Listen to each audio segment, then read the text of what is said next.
یہ وہی کمرے کے حجم جتنا گولا تھا جس نے لومڑی ہڑپ کر لی تھی۔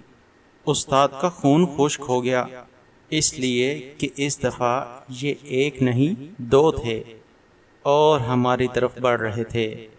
دونوں ہو بہو ایک جیسے تھے۔ ہمیں سمجھ نہیں آ رہا تھا کہ ان میں سے کس نے لومڑی ہڑپ کی تھی۔ اس دفعہ ان دونوں کے پیٹ خالی نظر آ رہے تھے۔ وہ ہمارے بہت قریب آ گئے۔ خوف کے مارے میری دبی دبی سی چیخیں نکلنے لگیں۔ ڈپٹی نے میرا بازو مضبوطی سے تھام لیا۔ اس کے ہاتھ بری طرح لرز رہے تھے۔ استاد بھی اس دفعہ بوکھلاہٹ کا شکار تھا۔ وہ کبھی ایک کی طرف بندوق تانتا تو کبھی دوسرے کی طرف، لیکن ہمیں معلوم تھا کہ ان پر گولی کا اثر نہیں ہوتا۔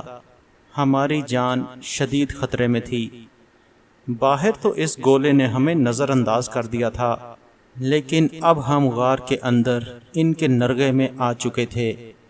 کسی بھی لمحے انہوں نے ہمیں بھی لومڑی کی طرح ہڑپ کر لینا تھا۔ میرا دل زور زور سے دھڑک رہا تھا۔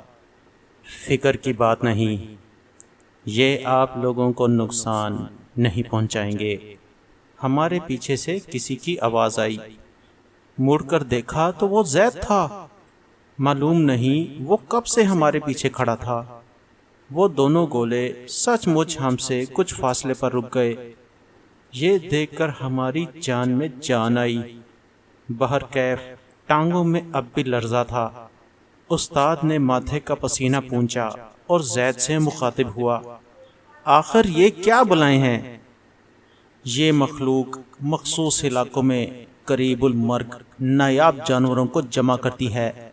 انہیں جیسے ہی پتہ چلتا ہے کہ کوئی جانور مرنے والا ہے تو یہ نکل پڑتی ہیں اور مرنے سے پہلے اسے اپنی آغوش میں لے لیتی ہیں اور یہاں لا کر محفوظ کر لیتی ہیں۔ کیا احمقانہ باتیں کر رہے ہو؟ سینکڑوں کلومیٹر پر پھیلے ہوئے اس مخصوص علاقے میں ان کو کیسے پتہ چلتا ہے کہ کہاں کوئی نایاب بندر یا بھالو موجود ہے؟ انہیں کیا معلوم کہ کون سا جانور قریب المرگ ہے؟ جنگل میں روزانہ سینکڑوں جانور دوسرے جانوروں کا شکار ہوتے ہیں اور مرتے رہتے ہیں، استاد نے جھلا کر کہا۔ زید نے سر جھٹکا اور بولا، یہ تو مجھے بھی معلوم نہیں، بہرکیف ان میں یہ صلاحیت موجود ہے۔ گیدڑ کو ایک مہینے کے بعد بھی پاؤں کے نشان سونگھ کر پتہ چل جاتا ہے کہ یہ کس جانور کے نشان ہیں۔ چیتا سینکڑوں کلومیٹر کا سفر طے کر کے اپنی کچھار میں پہنچ جاتا ہے۔ اس دنیا میں ایسے بے شمار عوامل ہیں جو ہماری عقلوں سے باہر ہیں۔ کیا اس لیے یہ ہمارے سامنے سے سرخ لومڑی کو بچا لے گیا؟ استاد نے آنکھیں مٹکا کر پوچھا۔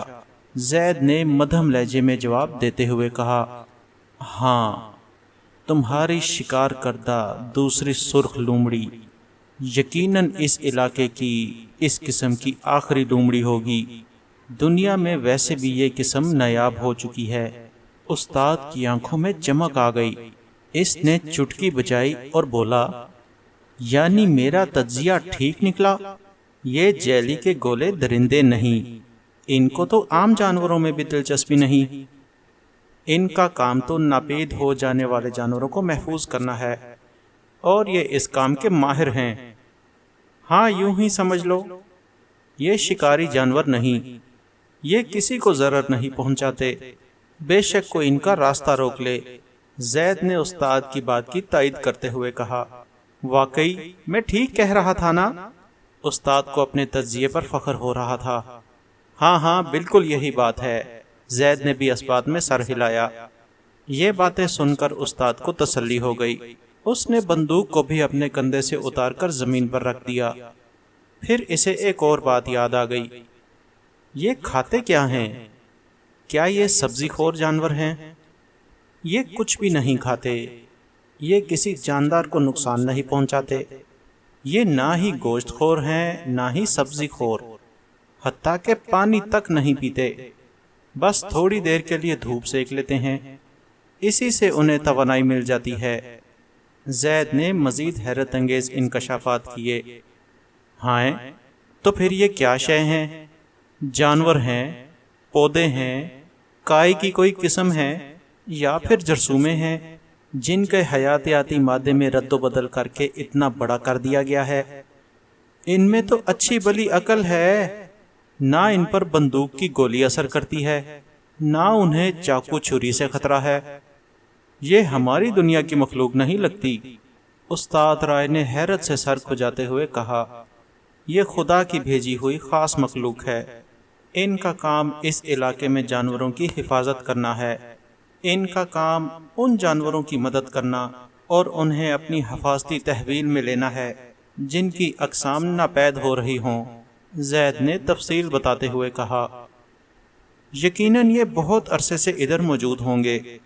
دیکھو نا، یہ چھوٹے منہ والا بھالو، زیادہ دانتوں والا ہاتھی اور بغیر دانتوں والا یہ جانور، یہ تو کم از کم 10,000 سال پہلے کے جانور ہیں۔ استاد قریب کے جانوروں کی طرف اشارہ کرتے ہوئے بولا، ہو سکتا ہے کہ 10,000 سال سے بھی پہلے کے ہوں، اور جس مخلوق کو آج تم لوگوں نے دیکھا ہے یہ اسی زمانے سے ادھر موجود ہے۔ یہ زمانہ قدیم سے ہی ناپید ہو جانے والے جانوروں کو جمع کر رہے ہیں۔ زید نے پرسکون انداز میں جواب دیا، لیکن یہ جانور تو ایسے تر و تازہ ہیں جیسے مرے ہی نہ ہوں۔ ان کے بدن بالکل نہیں مرجھائے۔ ہمارے حنوط شدہ جانوروں کی زیادہ سے زیادہ عمر 150 سال ہوتی ہے، جبکہ یہ جانور ہزاروں سال پہلے مرنے کے بعد بھی تر و تازہ ہیں۔ استاد کو تو حیرت کے جھٹکے لگ رہے تھے۔ جب یہ خدائی مخلوق ان جانوروں کو نگلتی ہے تو ان کو اپنے بدن میں لے جا کر ان کے زخم ٹھیک کرتی ہے۔ اس کے بعد یہ ان کو اس غار میں لے آتے ہیں اور پھر ان کو یہاں اگل دیتے ہیں۔ پھر ان جانوروں پر گوند نما مادہ تھوک دیتے ہیں جو ان کو اپنی لپیٹ میں پوری طرح لے لیتا ہے، اور پھر نہ جانے کیسے یہ نایاب جانور ان گوند کے ٹکڑوں میں ساقط پڑے رہتے ہیں۔ زید بولا۔ استاد اپنے ارد گرد کے ساقط جانوروں کو آنکھیں پھاڑ پھاڑ کر دیکھ رہا تھا۔ پھر استاد نے اچانک زید سے پوچھا، تو کیا تم اس راز سے پہلے سے ہی واقف تھے؟ جی جناب، اس راز سے ہماری نسلیں بھی واقف ہیں، زید نے جواب دیا۔ اس قدر لمبا عرصہ گزر گیا اور ہمیں اس عجوبے کی خبر ہی نہ ہوئی؟ استاد بڑبڑاتے ہوئے بولا۔ پھر کچھ سوچ کر اس کے سپاٹ چہرے پر خفیف سی مسکراہٹ آ گئی۔ اس نے ایک ہاتھ زید کے کندھے پر رکھا اور اس کی آنکھوں میں آنکھیں ڈالتے ہوئے بولا، تم لوگوں کے پاس اتنا بڑا راز ہے، تم لوگوں کے پاس تو دنیا کا ایک بڑا خزانہ موجود ہے، تو کبھی اس کا فائدہ اٹھانے کا نہیں سوچا؟